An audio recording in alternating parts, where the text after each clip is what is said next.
Good morning সবাইকে বড়দিনের অনেক শুভেচ্ছা। আজকে আমাদের অফিসে 25 তারিখের জন্য একটা অনুষ্ঠান ছিল, যেটা হচ্ছে নিজেদেরই মধ্যে আমরা করেছিলাম, ভিডিও বানাচ্ছিলাম মজা করে।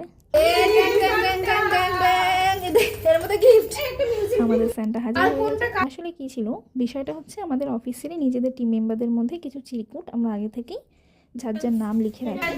তারপর চিরকুটগুলো নেওয়া হয়, নিয়ে আমরা নিজেদের মতো গিফটগুলো তার নামে আনি, সেটা সিক্রেট থাকে।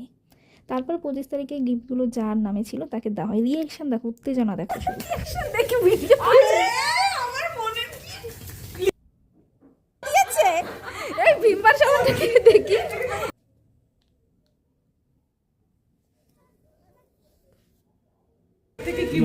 ছেলে বেজায় খুশি, ভেতরে দেখছে আরও কিছু আছে কিনা। আসলে গিফটগুলো না ভীষণ উত্তেজনা সহকারে দেখা হয়, যে কি পেয়েছি। খুব খুশি হয় সবাই, দিন ভালোভাবে